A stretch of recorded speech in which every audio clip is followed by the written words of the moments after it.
BBC News, I'm Regid Ahmed. Our top stories. Flags are rising and so are tensions as Hong Kong marks 21 years since its handover to China. Syrian forces shell opposition-held Daraa as rebels refuse to surrender. A rare report from Myanmar as authorities there claim Rohingya Muslims are returning after fleeing last year's military crackdown. Game over for Messi and Ronaldo. Argentina out, Portugal sent packing to first day of the World Cup knockouts.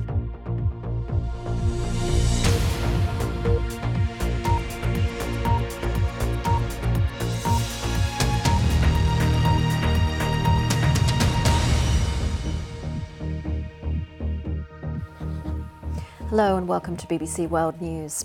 Well, Hong Kong is marking the 21st anniversary of the handover of Hong Kong from Britain to China with a flag-raising ceremony. But thousands of people in the territory are expected to take to the streets shortly for an annual protest march as tensions continue to simmer over the financial hub's democratic future. Well, let's go straight to our correspondent Martin Yip, who is in Hong Kong for us. Martin, can you tell us more about how that anniversary was marked? Well, so it all began this morning with the flag-raising ceremony and a reception.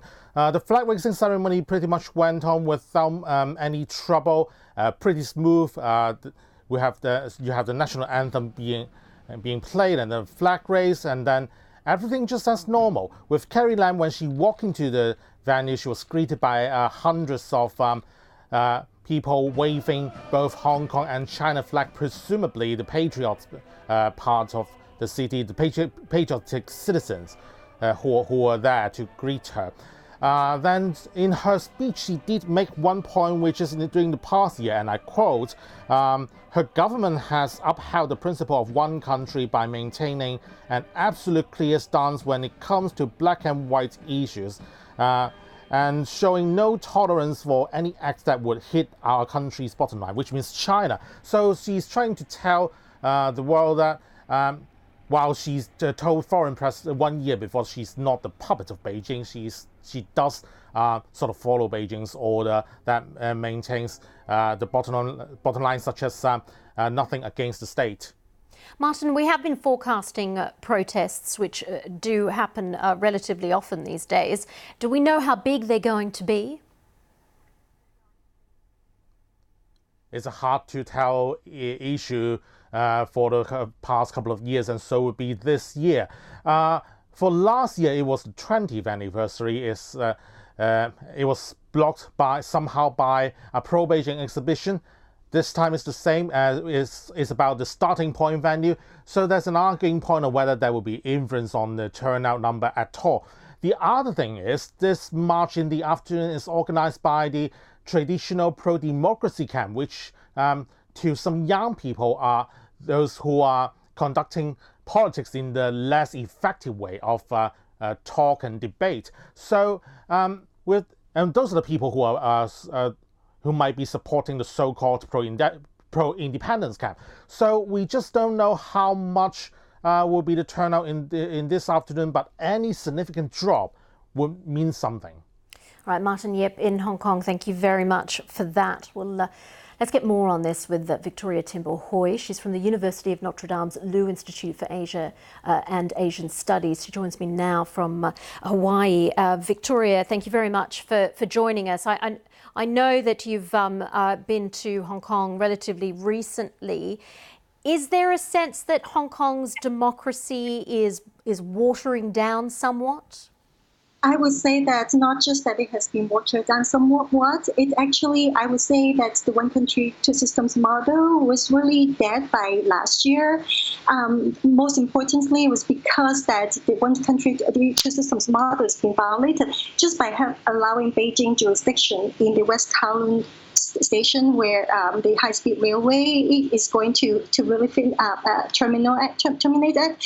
And having this, basically, it's completely violates the basic law, and the government doesn't even try to pretend that it is not the case. And I would say that it is very smart to send in the bullet train instead of the actual bullets to take over Hong Kong.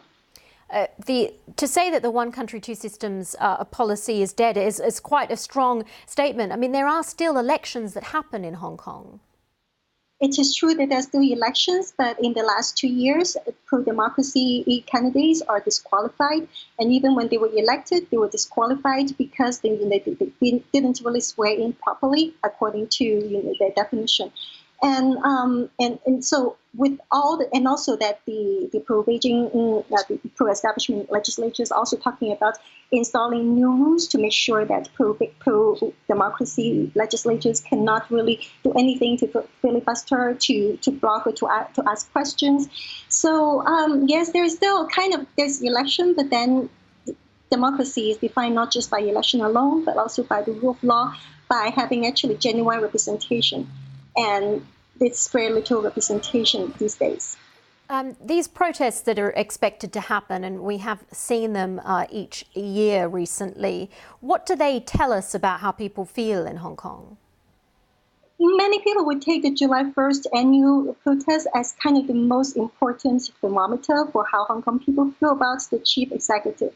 And this is why many people are really looking at it, and I believe that Carrie Lam, the current chief executive, is really watching it very carefully. At the same time, though, because she knows that in 2003, when 500,000 people were on the street, that the then chief executive Tung Chee-hwa later on had to step down. And last year, see what the previous chief executive C.Y. learned. He actually really wanted to run for another term, but he was told, no, you can't do this. We have to find someone else to do this by Beijing. Because, again, repeatedly, year after year, there were a lot of people in the street. Now, Carrie Lam, she is really an expert and master at using soft approaches to try to calm down, to demobilize the populations. So I agree with your correspondent, Martin Yip, that it's really hard to tell how many people will show up. It doesn't really help that the main site for protest, the football courts, have now been assigned to the pro-Beijing celebration. It makes it really difficult to then, to gather in the nearby central lawn, and also the entrance and exits are really narrow and restricted. Victoria Timberhoy, thank you very much for that from the Notre Dame University in Kailua, Hawaii. Thank you. Now, talks aimed at stopping the fighting between government forces and rebels in southern Syria have ended in failure. The opposition forces were attempting to negotiate a ceasefire with the government's Russian allies in order to stop a major offensive by Syrian military forces in Deraa province, which is near the border with Jordan. But the rebels have reportedly rejected what they called a humiliating demand to surrender. Bill Hayton reports. Right, let's get some of the day's other news now. One of the junior partners in Germany's coalition government, the CSU, is meeting later to discuss whether Chancellor Angela Merkel's plans to tighten controls on immigration go far enough. Disagreements over immigration have threatened the stability of the coalition for several weeks. Mrs. Merkel recently secured an immigration deal with leaders of the EU, but it's not clear how the plan will be implemented. The militant Islamist group Al-Shabaab has banned single-use plastic bags in areas under its control in Somalia. According to media outlets affiliated with the group, the militants consider plastic bags a serious threat to the well-being of both humans and animals. Al-Shabaab didn't say how it would implement the ban, but because of widespread fear of the group's use of violence, orders have usually followed.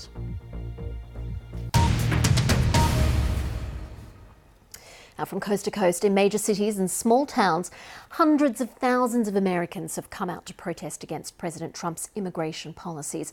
Protesters have been calling for migrant families split up at the US border to be reunited. The rallies were organised before Mr. Trump ordered an end to the widely criticised zero-tolerance policy of separating children from their parents. But most of those 2,300 children are yet to be reunited with their families. Chris Buckler has been speaking to protesters in Washington. Well, Mexicans go to the polls later to choose a new president, as well as hundreds of lawmakers and politicians. The front-runner for president is the left-wing former mayor of Mexico City, Andrés Manuel López Obrador. But the campaign has seen some of the worst political violence in the country for decades. In Acampo, in the western state of Michoacán, the entire local police force was arrested after a candidate for mayor was murdered, as Will Grant reports. This is BBC World News, the latest headlines. Events are taking place to mark 21 years since Britain handed Hong Kong back to China. There's been a flag-raising ceremony, but pro-democracy protests are expected shortly. Syrian forces shell opposition-held areas of Deraa as rebels refuse to surrender. Well, in Myanmar, authorities have told the BBC they've started to welcome back some of the 700,000 Rohingya Muslims driven from their homes by a military crackdown last year. But there are doubts over just how many people have actually returned and grave fears for the safety of any Rohingya who do travel back. The UN says what happened in northern Rakhine State was a textbook example of ethnic cleansing.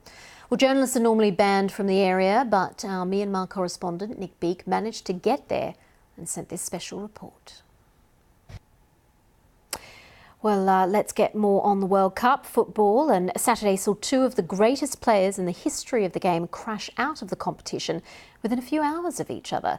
Argentina's Lionel Messi and Portugal's Cristiano Ronaldo both lost in the first knockout stage as France and Uruguay moved on to the quarterfinals. The BBC's Tim Orman watched the action. Well, for more on the World Cup, just head to the BBC Sport website. You'll find team news, fixtures, match reports, all building up to the final on July the 15th. Go to bbc.com/World Cup.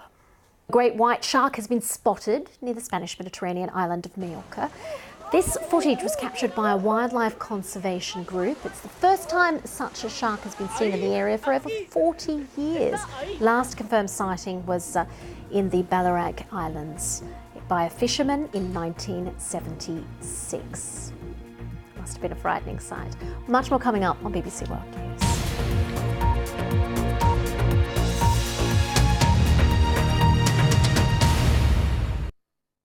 Hello there. There's not normally much